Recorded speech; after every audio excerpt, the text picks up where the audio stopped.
What's up, Starcraft fans? You are watching a co-op Mutation. I am CTG, and today we're doing Masters of Midnight on Part and Parcel. I am playing this time as a tourist, Toxic Tyrant. This will make my Earth Splitters better and provide Mandate. The disadvantage is that I will not have nukes. The masteries I will go with today will be Labor and Trooper Imperial Support, so I can get more Mandate from the Vampires. I will go for terrible damage, so that my top bars will do even more damage, of course, and I will go for Imperial Mandate so I can get a fast bunker. My ally Sticksbender is playing as Hot and Horner, 3rd Prestige. Thank you to Legendary Sinner, who is supporting me in the Mobilization Unit tier, and Darth Machadios and Shadow Archon, who are supporting me in the Pulse Cannon tier.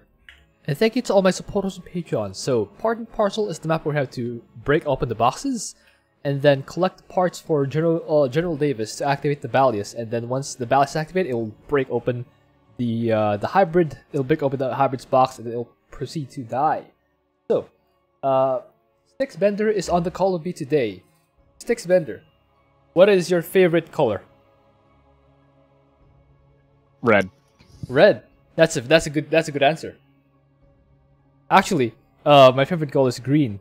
It's been that way since like high school, so I've been Green Gang for a long time now. We're gonna have Fear. When our units take damage, they'll sometimes run around in Fear.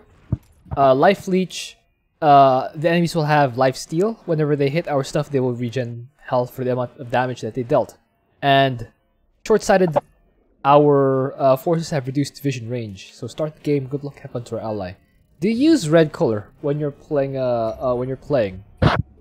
No, co-op I usually just use the actual commander colors. Ah, that makes sense. Actually, I used to use the commander colors, but as soon as they made clear colors available, I just took green right away. Green is good. Yes, green is the best color. I've always said that. Because the place where I use team colors is over in 1v1. I decide to use teal for my team color. Oh, teal. And the reason is because that means that I can have my Protoss and Terran be the same color as Artanis and Nova. Yeah. That is literally why I do it. Is it teal? It's always kind of looks sky blue to me. I have no idea whether it's really. But yeah. Did you see the teal in StarCraft 1? The teal in StarCraft 1 looked green a little bit. So yeah, that was it's like it's pond colored. Pond colored? Yeah. That is the first time I ever heard it described as pond colored. It is the color of a pond. I live in the city, so I'm not really in a place where I can just visit ponds. So I can't tell you whether I agree or disagree with that. I'll just say, ha! Today I learned teal is the color of ponds. Teal is the color of ponds. That's how you pronounce it, right? Yes. Also, epic mic bump. Mic bump. Yes. Sorry about that. So the strategy we're going to be going with today is buildings. Instead of using units to whack away at the enemy, I will build Earth Splitters in the middle of the map. By my enemy Zerg. That's fun. I will build Earth Splitters in the middle of the map, and I will just bombard the enemy from distance. Sticksbender will make units because he's a nerd, and he cannot resist being a good player. I can resist being a good player because I'm not a good player to begin with, so yeah. That's how it balances out. Also, your Earth Splitter ordinances actually have a reasonable mineral to gas ratio, whereas I'm sitting here with strike fighters that are just like, we cost gas. Just gas. Minerals? No, not really, just gas. Just gas. Oh my god. Also, technically I have the awkward situation of my barracks, my tech structure, is a unit. Oh yeah, that's annoying. What do I even do? Okay, well, so we got this slight problem. The enemies are Zerg, and you know what that means? It means that the crates shoot back. Yeah, some of the bosses shoot back, and by that we mean those bot things that carry parts. Those are boxes technically, and they shoot back. It's kind of annoying, but not that big of a deal. We will we'll get shot at, but like we have vampires. It's mostly a big deal for me just because of the fact that we have Shortsighted, and so they effectively outrange me. Oh yeah, that's true. Oh well. I think I'll make a couple Earth Splitters at home. Seems sensible. I'm gonna get supply blocked. That's awesome. Oh, it's Zerg. It's ground. It's ground Zerg.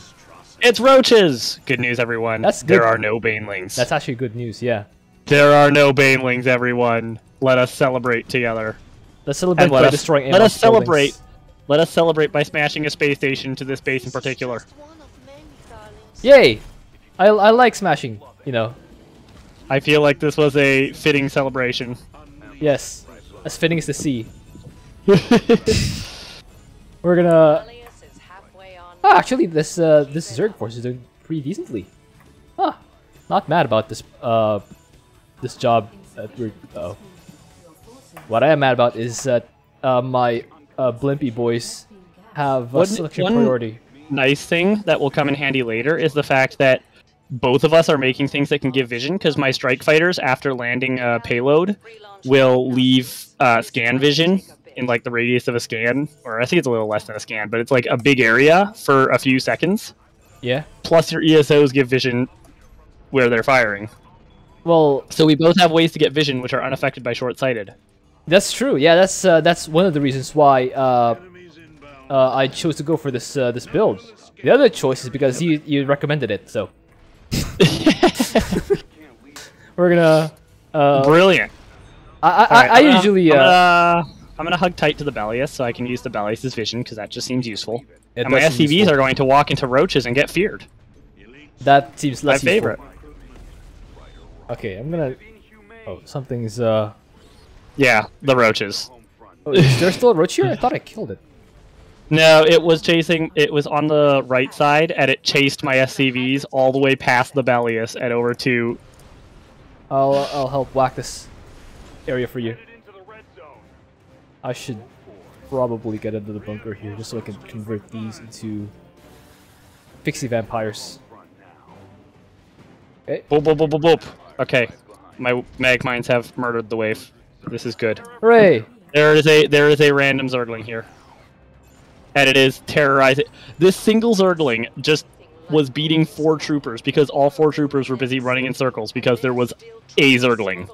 Nice. That's very that's such an Arcturus thing. That's such an Arcturus thing. We're gonna just start the Earth Splitter. Okay. There's Splitter Forest here. Let's see about getting a few more strike fighters going. Okay. And then, alright, there we go. I got a strike fighter charge up. Let's see if I can hit the train with this. Kinda missed, but oh well. Close enough. Yeah, it's close enough. Once you're able to use, yeah. The thing is, even if you don't really get a big connection, the vision provided will allow you to just use the top bar on it. Wait, that train's already dead. That's crazy. Call in the fleet does a lot of damage if you have the extra call in the fleet length mastery. Yeah, the mastery.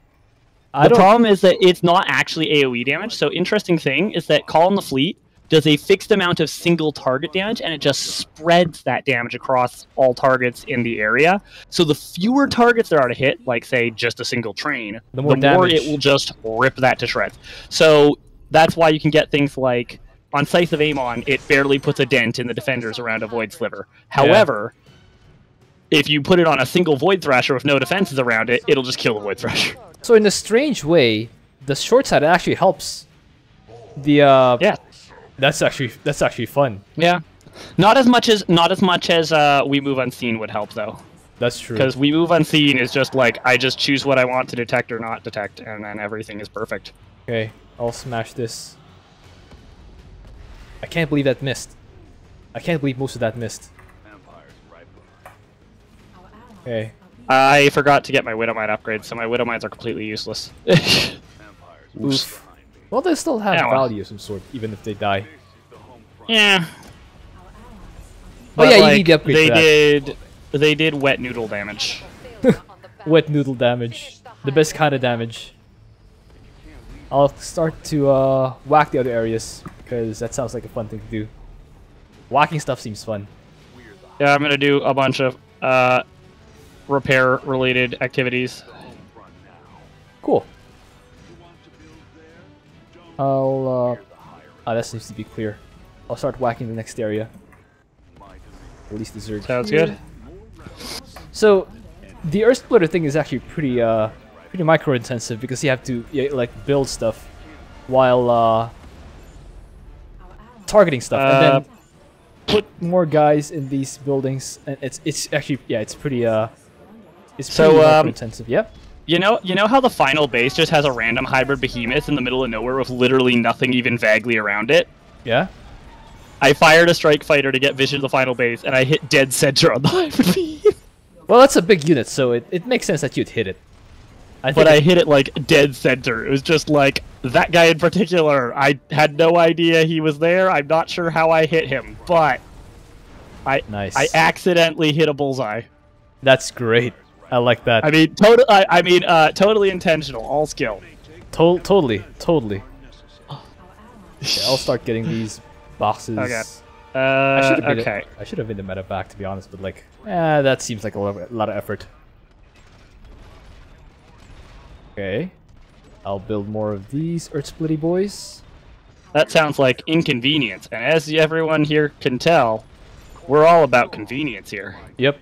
If I could F2 and they move my entire way throughout this whole game, I would.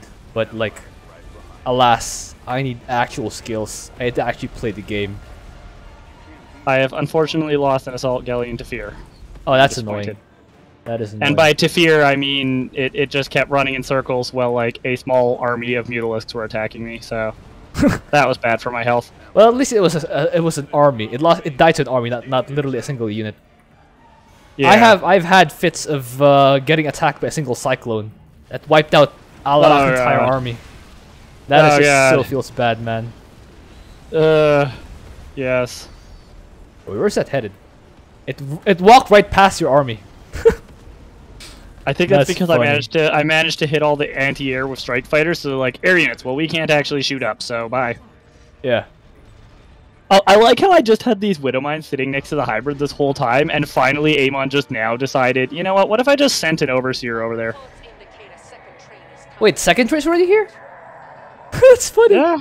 I haven't even finished off the first hybrid. Where's the hybrid? It's somewhere there. I found the hybrid. Congrats. I found the hybrid. Alright, let's smash it. Oh wait, there's something attacking my Earth Splitters over here. Hey, get out of there. I can't believe that wave made it all the way to my base. Alright. You go do that while I continue clearing these areas. Actually, I don't need to. The hybrid is just about dead. Alright. I think that should be enough strike fighters to do it. I don't know. I didn't do the math. I wasn't looking too tight. Oh well, as soon as I cast one strike fighter, the hybrid immediately decided to cast blink. So none of them hit. Well, one of these will probably hit. Yeah. Yeah, that'll do it. That'll do the trick. Okay. Are there any more bosses here? You can fire at the train, by the way. Oh wait, there's a train. Yeah, I didn't notice. Let me help you with that. Here, let me quickly kill this Widow Mine that I apparently spawned in an area of your base where it's actually walled in by your ESOs. Sorry, I didn't. It's an inconvenience, the fact that my production structures are flying. Yeah. I'm not really paying attention. I'm mostly trying to, not fall off. It was my fault. It was. Wait, there's something. Oh, boxes! I can't believe we haven't collected these boxes yet. All right. Yeah. I think this time your strike or your ESOs are doing more work than my strike fighters, and unlike my strike fighters, your ESOs do not pick up the parts. Yeah. Whereas my strike fighters do pick up the parts. That is the big disadvantage there. Well, yeah, it's kind of a synergy in a way. Like, we help each other out. I break over the bosses and collect them. Also, how did you clear out the top area? Was that just Zerg? I combined Zerg with... Yeah, I had Earth Splitters, like, behind my mineral line. So, like... Okay, then. That extends my range. Kinda. Also, I still have forgotten to actually get my Widow Mine upgrades. So, this time I remembered to get Napalm, which I don't always remember to do. But I forgot to get Widow Mine upgrades, so brilliant. What do you mean this time? This is totally our first attempt, isn't it? Yeah, something like that. Yeah, something like that. I mean, if we had to have multiple attempts, it would definitely be due to technical difficulties and not due to skill difficulties. Probably. Or maybe I messed something up and then we died. Like all of a sudden. I've had that happen before actually on Train of Ascension. I was so happily clearing the base, and the entire map up to the last area was cleared. And then we lost because Jinara got pushed into the pit by a single overlord. Overseer. Fun times. Everyone hates that single overseer. That single overseer is literally the worst. And oh, hey, look, it's a spawner hybrid. Smush. That sounds fun. I smashed a space station into it. That sounds really fun. Actually, let me. All right. Over here. Oh yeah, a bunch of Zerg. Yeah, I just fear them. So hey, so Amon, I heard you like fear.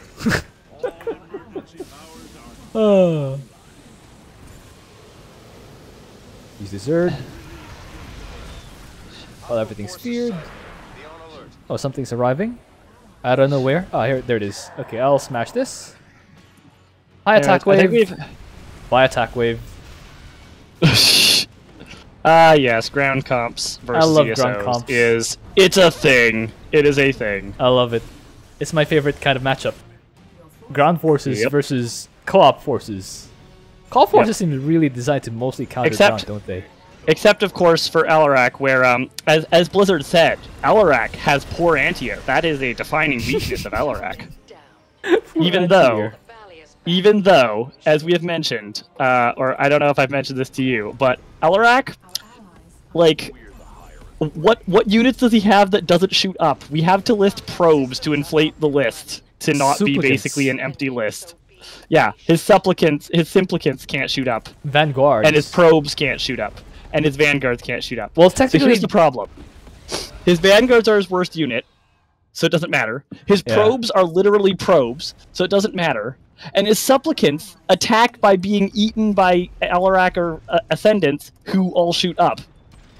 So, I would reiterate, what exactly does Alarak have that doesn't shoot up? I would say pylons, but that's not even true. That's literally not true. His pylons shoot up. His pylons literally shoot up. So I would ask, but no, what was Blizzard thinking when they listed Alarak as a weak anti-air commander? No, listen. Some guy mentioned in his YouTube video, therefore it must be true. It wasn't even some guy. It was like the lead developer before Monk was saying it in an interview. He said, like, literally the lead developer said, yes, Alarak has weak anti-air. That is his main weakness as a co-op commander. Maybe he actually meant non-existent air rather than weak anti-air. Yes, I think that was probably more accurate. Okay. Yes, the glorious moment when the greatest assumption we can make of the lead developer is that English hard. English hard. Well, to be fair, English is hard. Like, speaking as someone whose first language is not English, I can tell you it's English is a very weird language. It's phonetically inconsistent. Yes. I have several memes for that. Also, I didn't realize that the Belias was getting attacked by a Mulisk. You know what would be the funniest thing ever? Oh, yeah, the Balius went this way because, here's the thing, it's supposed to go through our base, but, you put something in the way. Well, like, I wouldn't say that was unintentional. I would love to say that, I didn't know that would block it, but, like, I don't really like General Davis. She's like the Terran version of Janara. Yeah. Also, do you like the massive chunk of damage my Widowmines did? The first quarter of its health bar in a single volley of Widowmine shots? I didn't even see that. Glorious. That is indeed glorious. The entire first quarter of its health bar just pop, gone. Basically, like, virtually one frame.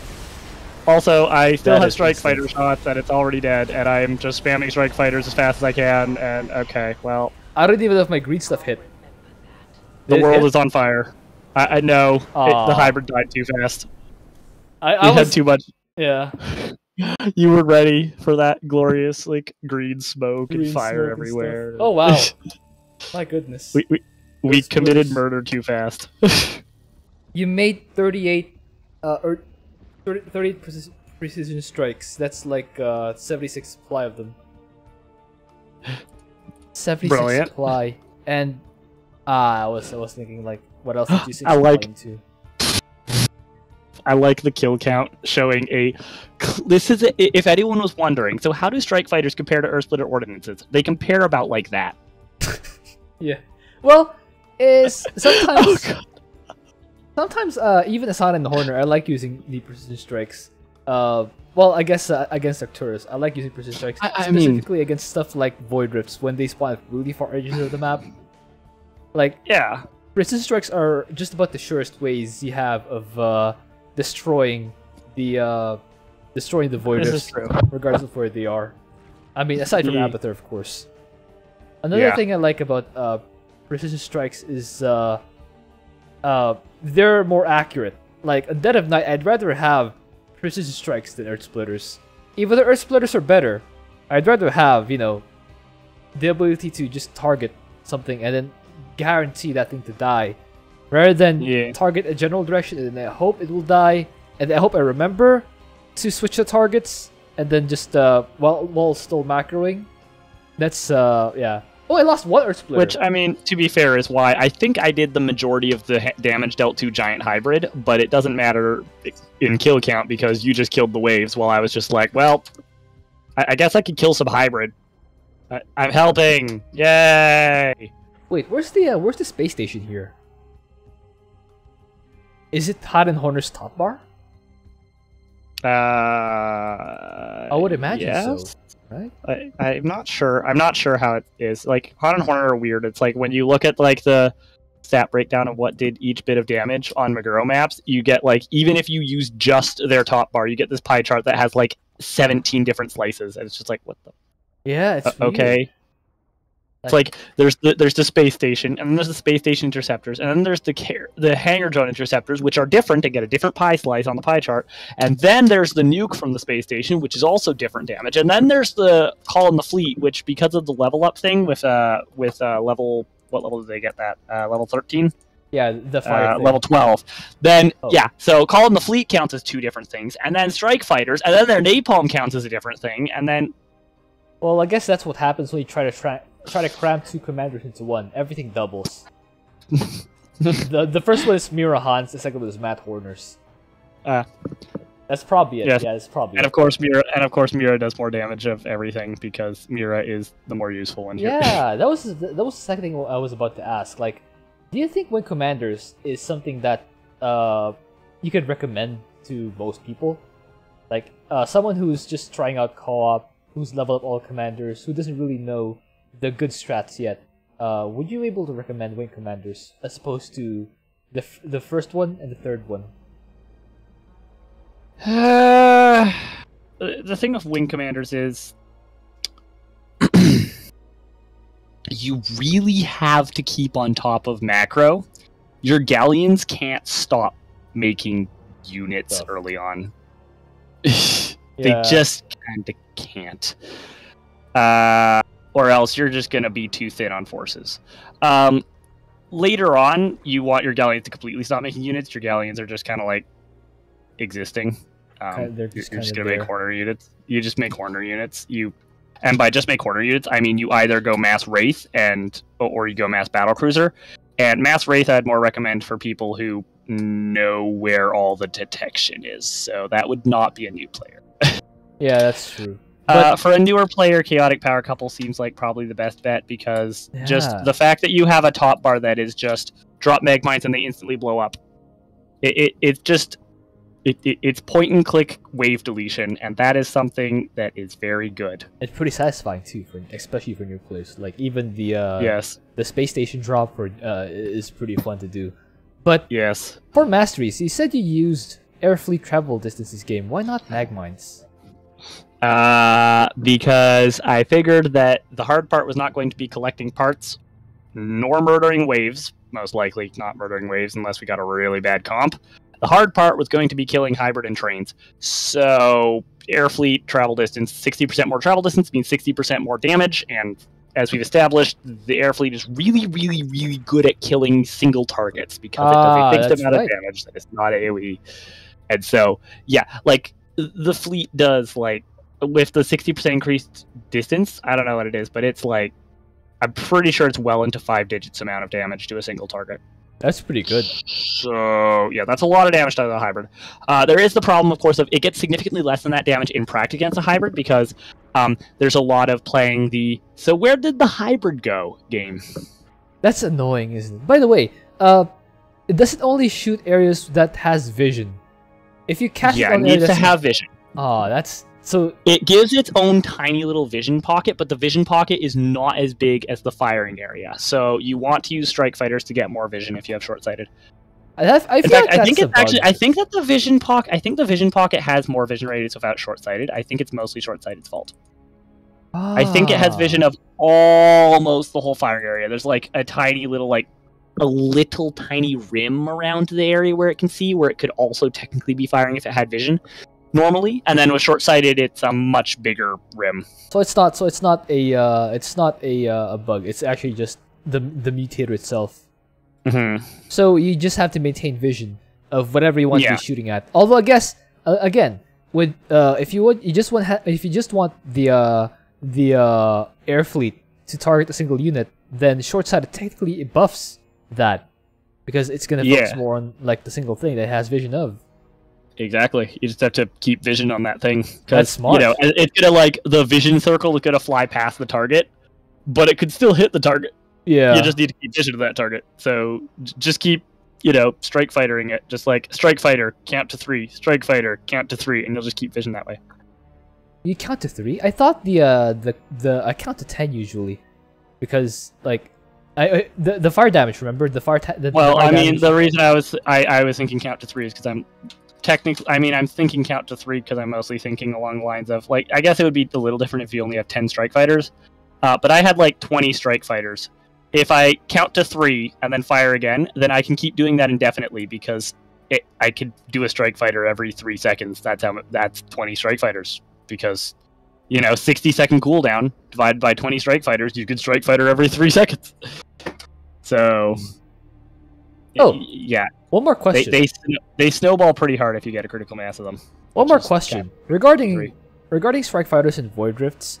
I usually use 2 precision strikes on the void drifts, but I space them apart because I think the fire damage is a stack.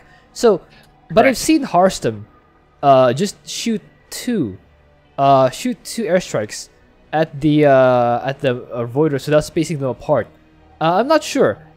Do I actually have to space them apart for void drifts, or can I just shoot them both at the same time? I see. I think that the damage is that you need to space them out just a little bit, or else it'll live with 50 health. Just a little bit. If they're the same time, it's 50 health remaining, but you don't have to space it out the whole fire time. It's just a couple seconds. Yeah. So what I actually do is, when a group of 4 voiders spawn on the map, I target each of the 4 separately with one. One, and then I'll send in that same pattern to have that. And that should probably be honestly a big enough space for it to kill it. That's all. I should actually time that out. Give the exact amount of time that you need to time it out so that it will guarantee a kill. All right, this has been a very productive video, and my computer didn't shut down this time, so I'm pretty happy. That's awesome. Yeah. Thank you for doing the video. I'll see you next time. All right.